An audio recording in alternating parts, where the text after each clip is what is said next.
Bismillahirrahmanirrahim. Assalamualaikum warahmatullahi wabarakatuh. Perkenalkan, nama saya Muzammil Ihsan dengan NIM 210306114 dari kelas PTNC, Program Studi Peternakan Fakultas Pertanian Universitas Sumatera Utara.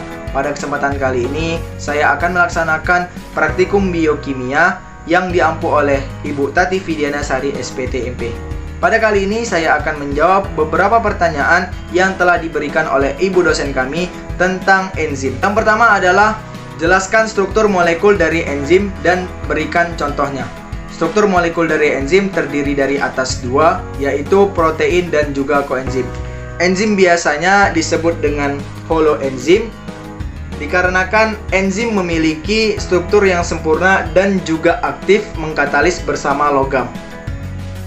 Lalu kita masuk ke struktur yang pertama. Struktur yang pertama yaitu protein. Pada protein bisa disebut juga dengan apoenzim. Nah, pada apoenzim ini bersifat dominan pada enzim dan mudah dipengaruhi oleh suhu dan juga pH. Lalu yang kedua ada kofaktor. Kofaktor ini ialah katalis yang mampu meningkatkan kerja enzim. Sedangkan ion organik dalam gugus prostetetik disebut koenzim yang berfungsi untuk memindahkan zat kimia dari suatu enzim ke enzim yang lain. Kofaktor ini dibedakan lagi menjadi dua bagian, yaitu yang pertama koenzim atau senyawa organik atau disebut vitamin, di mana senyawa kovalen akan berikatan dengan enzim, dan kedua ada gugus prostetetik atau mineral. Contohnya enzimnya yaitu amilase, tripsin, lipase, DNA polimerase, dan lain-lainnya. Pertanyaan yang kedua adalah jelaskan dua model cara enzim bekerja. Nah, cara enzim bekerja ada dua model. Yang pertama adalah model kunci dan anak kunci atau lock and key, di mana suatu enzim hanya bisa berikatan dengan satu substrat saja pada sisi aktifnya. Gembok diibaratkan enzim dan substrat diibaratkan kuncinya. Lalu enzim dan substrat tersebut berikatan menjadi kompleks enzim substrat. Substrat akan diubah menjadi produk, lalu dia akan lepas dari enzim. Nah, yang model kedua adalah model induced fit model atau kecocokan terinduksi, di mana kofaktor akan berikatan dengan sisi allosterik dengan cara mengubah sisi aktif enzim agar dapat mengikat substrat tertentu. Setelah itu, substrat akan diubah menjadi produk lepas dari enzim. Selanjutnya, pertanyaan yang ketiga adalah jelaskan klasifikasi enzim secara internasional dan berikan contoh enzimnya. Nah, yang pertama adalah oksidoreduktase. Oksidoreduktase ini adalah enzim yang dapat mengkatalis reaksi oksidasi atau reduksi suatu bahan. Contohnya adalah alkohol dehidrogenase. Kemudian yang kedua adalah transferase. Transferase adalah enzim yang ikut serta dalam reaksi pemindahan atau transfer suatu radikal atau gugus. Contohnya adalah heksokinase. Kemudian yang ketiga adalah hidrolase. Hidrolase adalah enzim yang sangat penting dalam pengolahan pangan, yaitu enzim yang mengkatalis reaksi hidrolisis atau substrat atau pemecahan substrat dengan pertolongan molekul air. Nah, contoh hidrolase ini contohnya adalah enzim tripsin. Kemudian adalah enzim liase, adalah enzim yang aktif dalam pemecahan ikatan C5C, ikatan C50 dengan tidak menggunakan molekul air. Contohnya adalah pirufat dekarboksilase. Kemudian ada isomerase.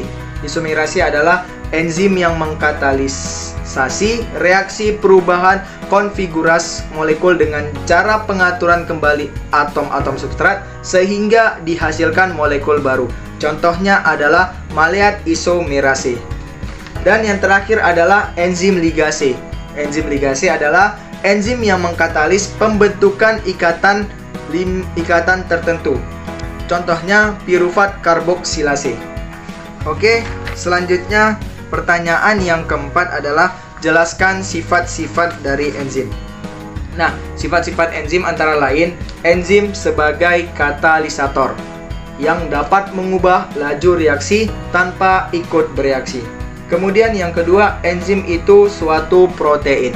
Struktur dari suatu enzim tidak lain adalah protein karena aktivitas kataliknya bergantung pada integritas strukturnya sebagai protein, walaupun ada beberapa senyawa yang dapat bertindak sebagai katalis, misalnya RNA. Baik, yang ketiga, enzim itu khusus.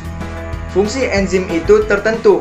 Tiap perubahan zat tertentu diperlukan suatu jenis enzim tertentu pula. Misalnya enzim katalase yang hanya digunakan untuk menguraikan H2O2, amilase hanya untuk mengkatalis amilum sebagai substratnya. Kemudian yang terakhir, sifat-sifat enzim itu, enzim ada yang bekerja bolak-balik. Beberapa enzim kerjanya dapat bolak-balik. Misalnya enzim lipase dapat bekerja untuk mengkatalisis molekul lemak menjadi komponen penyusunnya, yaitu asam lemak dan gliserol, atau sebaliknya, menyusun lemak dari komponennya. Oke, baik. Selanjutnya masuk ke pertanyaan yang kelima. Jelaskan secara singkat bagaimanakah proses katalisator dalam proses bekerjanya. Oke, ini dia prosesnya. Suatu reaksi kimia dapat terjadi jika molekul terlibat memiliki cukup energi internal untuk membawanya ke puncak bukit tertinggi atau puncak bukit energi menuju bentuk reaktif yang disebut dengan tahap transisi.